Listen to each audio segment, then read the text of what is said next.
do have John chapter 11 open in front of you. And what we've got to admit right at the very start is this. John chapter 11 brings to mind a subject that we don't like to talk about. It's worse than broccoli. It's worse than broccoli. This is a passage which is all about death. Now, Shakespeare, he called death an undiscovered country that no one returns from. That's what he had to say about it. Dylan Thomas famously wrote about how we should face death in his poem, "Do not go gentle into that good night. Old age should burn and rave at the close of day. Rage against the dying of the light." Now, if at the very start with those two literary references you think I've suddenly read books, this is all down to Google.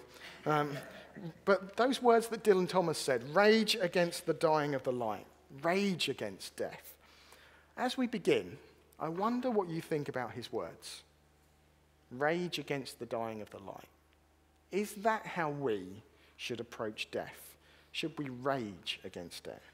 Maybe you think that's good advice, an accurate way of approaching it, that with every ounce of strength, we should do whatever we can to avoid it. After all, death breaks up relationships.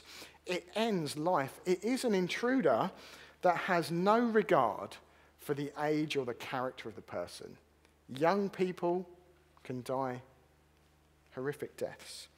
Old people who've been selfish and miserable their whole life can live to 120.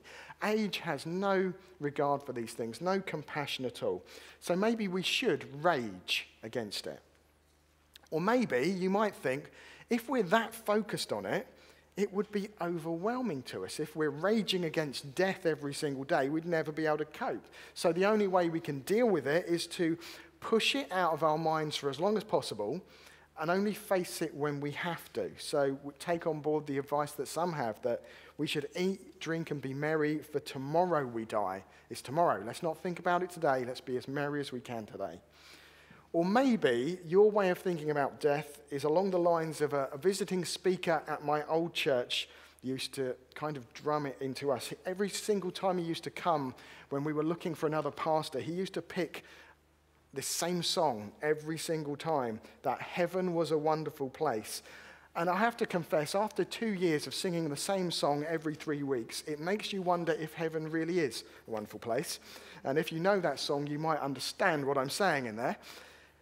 Maybe some of you think we should adopt a middle way between the two things. Raging at death is excessive. Putting it out of our mind is stupid. That maybe we should just think about heaven is a wonderful place and just stoically think, yeah, it's going to happen, but we'll keep a stiff upper lip about it. We'll just do that. This morning, as we look at John 11, we're going to see how Jesus faces the death of someone he loves, how he faces death and how he reacts. And maybe some of us are going to find Jesus' reaction surprising. Maybe some of us will be challenged by how Jesus faces death.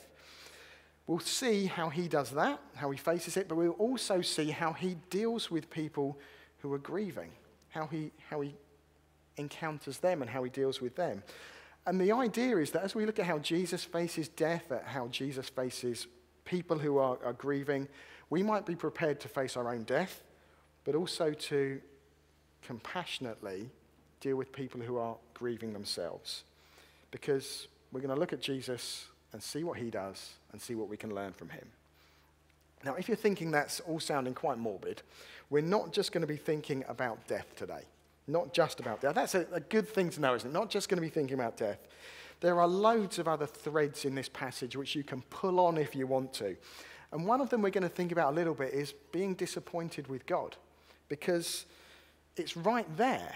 Mary and Martha have every reason to feel disappointed with God. They had a desperately sick brother. They reached out to Jesus to say, come and help him, come and heal him. And he died. And when these two sisters meet Jesus to start with, they say the same thing, exactly the same thing, which I think is filled with regret and filled with sadness. They both say, if only you'd been here, Jesus. If only you'd intervene. And I think we can learn a little bit in this passage of the attitude we need to adopt when we want Jesus to act in our lives, but it seems like he's not listening and it seems like he's not acting. So they're the things we're going to be looking at. how we approach death, how we approach disappointment with God. So, let's look at the story itself. And one thing to put in your minds and keep there for as long as you possibly can this morning is this. This is a passage which demonstrates to us that Jesus is completely and utterly human, but he's also completely and utterly God as well. The two things merge together brilliantly in this passage. So he's completely human in the fact that he's compassionate and he weeps and he gets in and alongside people. But did you notice how he's also completely God here as well? Aside from the raising someone from the dead, we see how Jesus is completely and utterly God. So, in verse 11, before he's even gone back to the village, he knows Lazarus is dead. He knows it. He knows it in advance. No one has told him. He just knows it. And in fact, you can kind of work out by the geography and the time markers in this passage that he probably knows as the message is delivered to him that Lazarus is already dead. It's that kind of distance. He knows that Lazarus is dead. He also knows exactly what he's going to do. So the rest of verse 11 will say, he says he's going to go and he's going to raise Lazarus from the dead. He knows what he's going to do. He's going to turn up with incredible power at a funeral and turn it into a party. That's what he's going to do.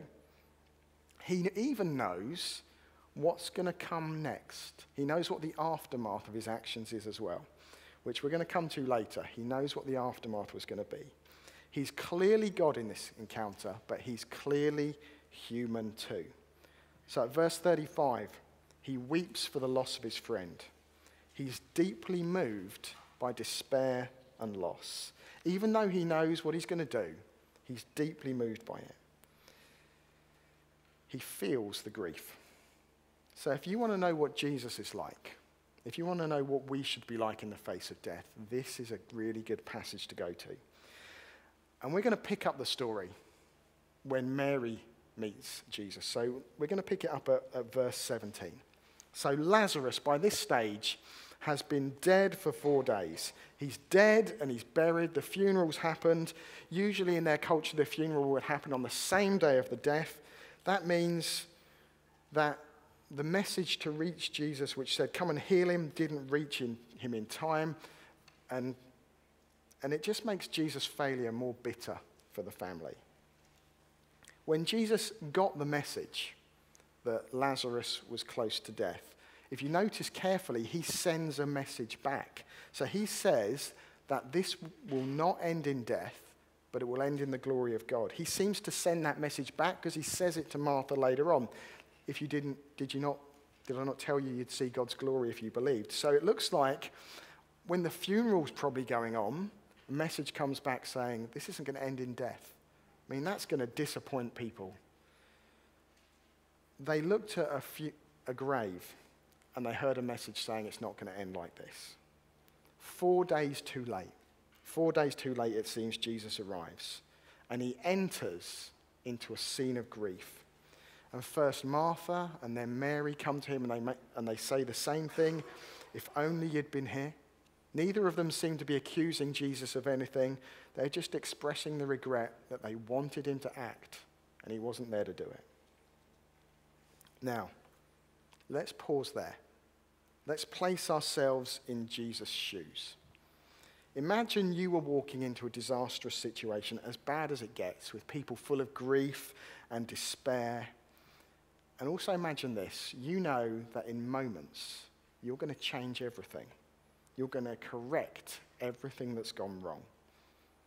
How would you be able to act in that moment?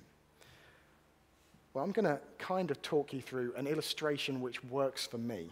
So the first time that I understood the world was unfair and unjust was 1986. It was this moment. This is the moment that I understood that the world was not a fair place. Because I'm 10 years old, I'm watching this game, and Maradona cheats. He punches the ball into the net. It's still bitter for me. Punches the ball into the net, and England lose. I could not understand at the end of that game, as Des Lynam was talking about it, how the result stood.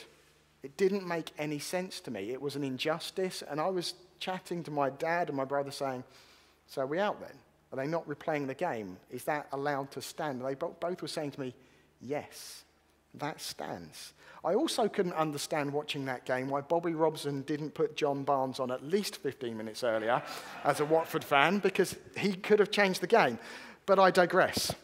If I was to be able to go back in time to that night and undo it so that the result was ruled void and England go through, there is no way, knowing that what I was about to do, I could enter into the upset of my 10-year-old self.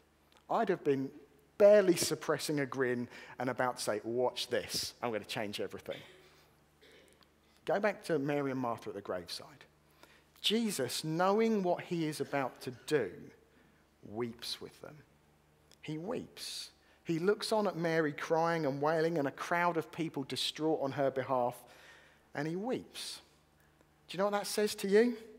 You have a God who gets your pain. Whatever you go through, he gets it. He's not an aloof God sitting on a cloud. He is compassionate.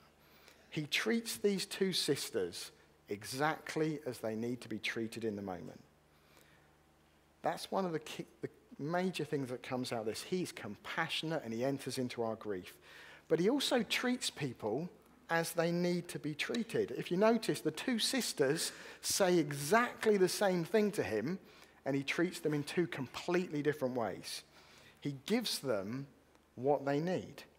So to Mary, who was so upset that she couldn't keep on her feet, who was wailing, Jesus weeps with her. Doesn't come in with any words. He enters into her grief. That's what he does.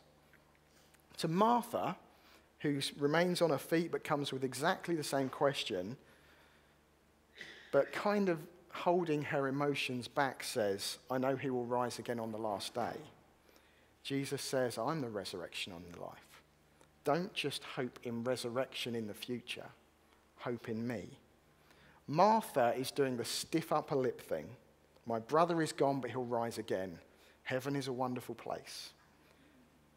I'm still standing. I'm holding my grief back. I don't understand what's going on. And Jesus comes in and says, don't just hold on to your disappointment.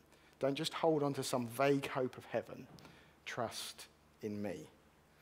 So what we learn from Jesus is that he gives a masterclass on how to interact with people who are hurt and grieving and those disappointed with God. When the Bible talks about grief, it doesn't say don't grieve. It says grieve with hope. But not in things, not in concepts, not in heaven. Hope in Jesus. That's what he's saying here. Hope in me.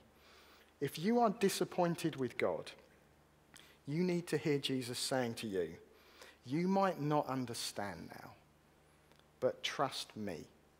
I give life. I'm the resurrection. That's what we get out of him dealing with Martha. But it also, in dealing with Mary, he shows us that we should weep with those who weep. Sometimes there are no words to share with someone. It's just not the right time. And coming in with your theologically accurate description of how they should respond to it is just not going to help.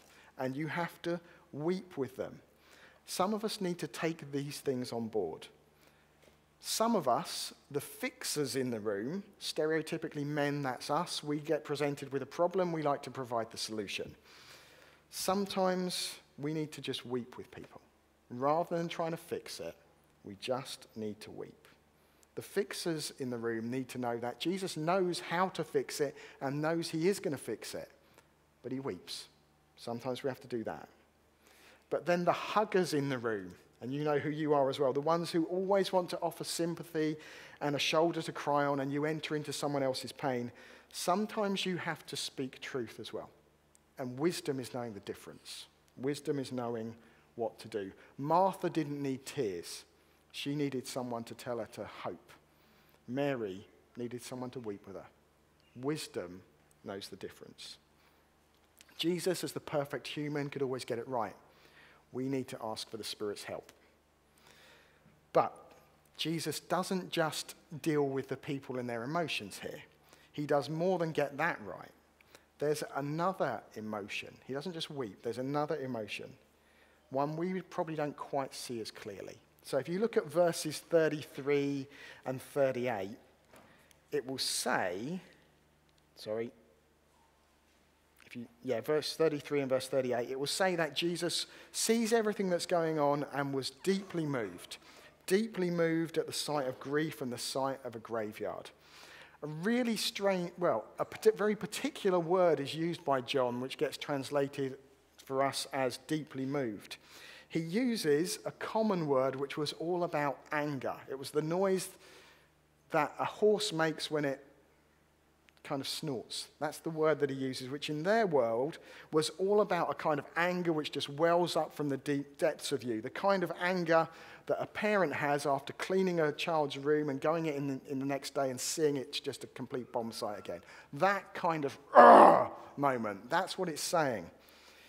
Jesus has that kind of anger. He's snorting with anger. Another place in the Bible where this word is used is where a woman breaks a jar of perfume on Jesus' head, and people are there and they're indignant and they rebuke her harshly. As Jesus looks on the sight of this funeral procession going to the tomb, as he looks on at death, he's angry. He's as mad as it gets, which kind of begs the question, what's Jesus angry at? What's he angry at? It's not Mary, he's wept with her. It's not Martha, he's given her something to hope in. It's not even the crowds who are there to comfort the sisters. He's angry at something, but it's not the people. He has an instinctive anger he can barely contain. What's he angry at? And the answer is, he's angry at death. He's angry at death. Not just Lazarus' death, he's angry at death. It's almost as if he looks at this funeral and he sees every funeral. So one preacher puts it like this. He sees the havoc of death from the inside. He sees the devastation. He sees every funeral. He sees all grief. And he knows this is not how it's meant to be. Jesus, you could say, rages against the dying of the light. One of the things about being a pastor is this: you get to see a lot more funerals than most people. You get to see the grief up close. In that moment, Jesus is seeing every funeral that I've ever been to. So he's seeing the two little girls who were the same age as my boys standing by their mum's funeral. He sees that. He hears the words of another child talking about missing his daddy. He hears the last song played at that funeral, which was what that man wanted to say as his last words, "Glory, glory, Man United." And he sees that and he's angry. He sees the loss of every wife and every husband. He sees the mother who lost a child in a car crash. He sees the grandparent at the funeral of that child who remembers his other son that he lost at the age of 18. Jesus looks through time and he sees your funeral, he sees my funeral, he sees every funeral, and he walks up to the grave angry and he says, "Death, I'm coming after you." That's what he's doing. And at this moment, when you think of Jesus angrily going to the tomb, I want you to think of another Bible story. I want you to think of David and Goliath. I want you to think of this story and see that as an illustration of what Jesus is doing here. David is the hero walking onto the battlefield to take on the unbeatable, looming spectre of Goliath. You and I, in this picture, we are not David. We are the people behind him. We've heard the taunts of Goliath day after day, where he's pretty much been saying, "I'm going to take you down." And David walks onto the battlefield and says, "No, you're not. I'm taking you out. You will not hurt these people anymore." And he swings his stone, the giant crumples, and without doing anything at all, we win because he wins. That's what Jesus does at the grave of Lazarus. He asks for the tomb to be opened. He's still angry. And with a loud voice that kind of penetrates through air and grave clothes and through decaying flesh and into death itself, he says, "Come out." and Lazarus walks out of the grave.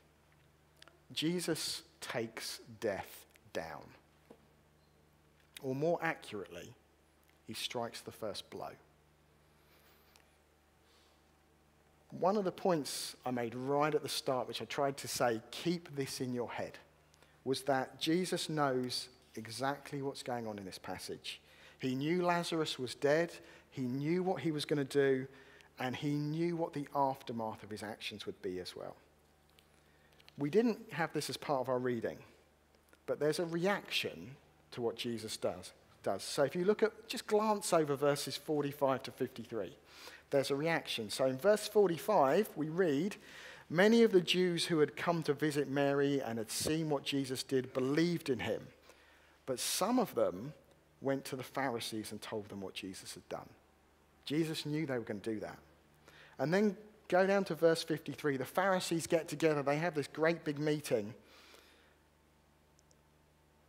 It says in verse 53, so from that day, they plotted to take his life. As Jesus decides to take death down, he knows where it's going to lead. He knows it's going to lead to the cross. It's almost as if he has a moment where he says, if I do this, that is going to happen. If I raise Lazarus, I am going to die. And he says, you know what? It's worth it. It's worth it. When Jesus decides to take death down, he knows what it's going to lead to. He knows it's going to lead to the cross. He knows that all of God's anger at every sin you've committed and every sin I've ever committed is going to be placed on him. And for God's glory, he says it's worth it. For the people who are going to come to faith in him, he says it's worth it. If you trust in Jesus today, for you, he says, it's worth it. If you want to know whether God loves you or not, this is one of those moments. Jesus knows where what he's doing is going to lead. He sees the depths of your heart and he lays his life down for you. And in his death, if you trust in him, he experiences something that you will never, ever have to experience. He experiences what it is to be cut off from all of God's presence completely, to be cut off from all of God's blessing, and he says it's worth it. Jesus experiences real hell on the cross, so we never have to. Which leaves us with one question to take away. What are we going to do with that? Are we going to ignore it? Are we going to believe it but not really grasp it? Or are we going to take seriously what Jesus says to Martha, which is that he brings life. He brings life. He says, I'm the resurrection and the life. He who believes in me will live even though they die. And whoever lives and believes in me will never die. Jesus is saying there, all the havoc that death brings, he'll deal with it. And if he does that, you're free to live now. If you fear death, Jesus is the antidote to the fear of death. Because he says, if you trust me, it's defeated. I was crushed by it, so you don't have to be. So we're left with a choice this morning. Do we live in the light of what Jesus did for us, or do we not? Do we rage against the dying of the light, or do we know we don't have to because Jesus has already done it for us? Jesus says to us, you can face death yourself and be swept away by it, or you can come to me and live.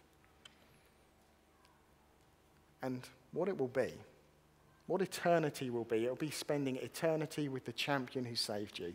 It'll be spending time with that good, good Father who knows how to give good gifts. He doesn't give broccoli. He gives his own Son that we might live. And that's the kind of God we have. So as we close, let's think about the spectre of death, but how Jesus has defeated it. Let's pray.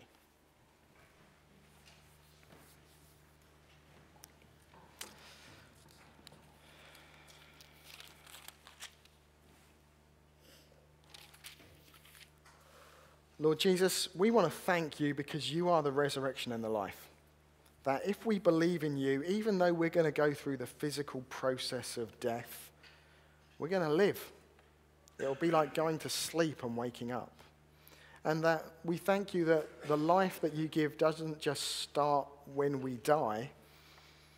If we believe in you, you bring real life to us now. And so we ask this, that if death is a kind of looming, horrible cloud that we don't like to think about, if we try and push it out of our minds as much as we can, help us to see that you are the God who transforms death. You're the God who's taken on death. And whilst it might physically hurt, nothing separates us from your love. We are yours forever. And we don't have to experience death in all of its horror because Jesus did. So we thank you for him. We thank you that you are a good Father who gives the best of gifts.